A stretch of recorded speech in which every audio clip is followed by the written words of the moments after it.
अस्सलाम वालेकुम, मैं हूं अताउल्लाह मेमन। हैदराबाद में करप्शन की एक ऐसी कहानी सामने आई है जिसने सिंध की तारीख को रोन डाला है।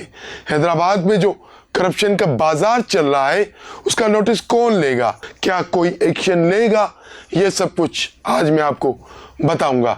इससे पहले जिन दोस्तों ने मेरे चैनल को सब्सक्राइब नहीं किया, फेसबुक पर मुझे फॉलो नहीं किया, उनसे दरख्वास्त है कि यूट्यूब पर आप मुझे सब्सक्राइब करें, फेसबुक पर मुझे फॉलो करें, ताकि सिंध की सूरत से वक्तन फवक्तन बखूबी आप आगाह रह सकें। हैदराबाद का पक्का किला एक तारीखी वर्सा, एक तारीखी असासा। वहाँ पर जो तारीख को हैदराबाद डिस्ट्रिक्ट इंतजामिया ने रौंदा है, कुचला है। अगर आप सिंध की तारीख उठाकर देख लें तो ऐसा कारनामा आपको कहीं भी नजर नहीं आएगा। पक्के किले के साथ एक नुसरत बाजार है। नुसरत बाजार के तकरीबन 130 दुकानें जो पक्के किले की हुदूद में आते हैं। कानूनी हैसियत दी गई है हैदराबाद पक्के किले को कि ये एक कौमी वर्सा है, तारीखी वर्सा है। किले के दीवार के साथ कायम नुसरत बाजार के 130 दुकानों को गैर कानूनी तौर रेगुलाइज किया जा रहा है।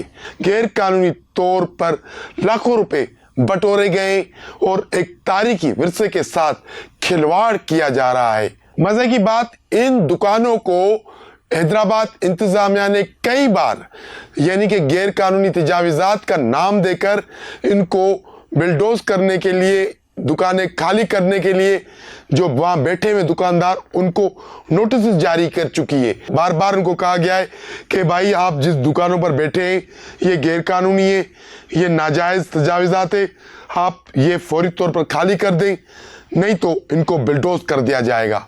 लेकिन हैदराबाद म्यूनिसिपल कॉरपोरेशन के महकमा लैंड के अफसरान ने एक गेम खेलकर मुबैना तौर पर इन सारे गैर कानूनी नाजायज़ जो दुकानें तामीर की गई हैं उनको रेगुलाइज करने का एक मंसूबा बनाया और कुछ ऐसे चालान, एक ऐसी रसीदें उन दुकानदारों को दी, उनसे पैसे बटोरे और उनको कहा गया कि आप ये दुकानें हम आपको रेगुलाइज करके दे रहे हैं, आप इतने इतने पैसे जमा करवाएं।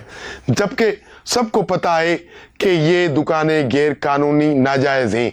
उसके अलावा ये जो दुकानें जहाँ कायम की गई हैं उसको कौमी वर्सा करार दिया गया है।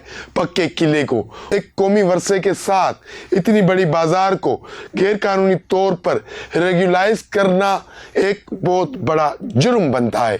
मज़े की बात कि जब ये बात खुली कि भाई के पक्के किले के साथ जो एक बाजार है नुसरत बाजार, वो एक तारीखी वर्सा है, ये दुकानें नाजायज़ हैं, गैर कानूनी हैं, लेकिन उनको फिर भी मुबैना तौर पर रेगुलाइज किया जा रहा है, तो आर्कियोलॉजी डिपार्टमेंट ऑफ सिंध ने असिस्टेंट कमिश्नर सिटी को एक लेटर भेजा और कहा कि भाई ये जो काम हो रहा है इसको रोका जाए, ये दुकानें यहाँ से हटाई जाए।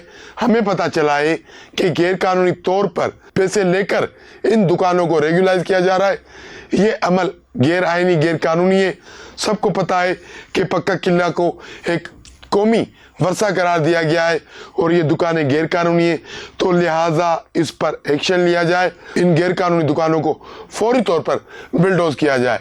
जब ये बात खुली, पता चला नुसरत बाजार को गैर कानूनी तौर पर रेगुलाइज करने के नाम पर पैसे बटोरे जा रहे हैं, फीस चालान की मद में पैसे लिए जा रहे हैं, गैर कानूनी चालान जारी किए जा रहे हैं, तो म्यूनिसिपल कमिश्नर हैदराबाद ज़हूर लखन ने भी उसका नोटिस लिया और उसने एक इंक्वायरी कमेटी बना दी जिसमें सीनियर अकाउंट्स ऑफिसर, चेयरमैन, उसके अलावा डायरेक्टर HRM, सेक्रेटरी मेंबर और प्रोजेक्ट डायरेक्टर कच्ची आबादी मेंबर होंगे। म्यूनिसिपल कमिश्नर ज़हूर लखन ने ये 3 नुकनी कमेटी बनाई है और इनको कहा है कि इस मामले की तहकीकात की जाए और फिल फौर रिपोर्ट तैयार करके म्यूनिसिपल कमिश्नर को दे दी जाए कि पता चले कि इस करप्शन में, इस मुबैना स्कैंडल में कौन मुलव्वस थे। 130 दुकानें एक गैर कानूनी तरीके से उसको रेगुलाइज करने का जो मंसूबा हैदराबाद म्यूनिसिपल में बैठे हुए कुछ अफसरान ने तैयार किया था, उस पर म्यूनिसिपल कमिश्नर जहूर लखन और आर्कियोलॉजी डिपार्टमेंट ने पानी फेर दिया। उन्होंने भी ठान लिए कि ये गैर कानूनी और गैर आईनी काम नहीं होगा। म्यूनिसिपल कमिश्नर जहूर लखन ने अपने लेटर में वाज़ेह तौर पे लिखा है, जो भी इस करप्शन में, इस स्कैंडल में मुलव्वस पाया जाएगा उसके खिलाफ सख्त से सख्त कार्रवाई होगी। इंसाइड स्टोरी से आज के लिए इतना ही।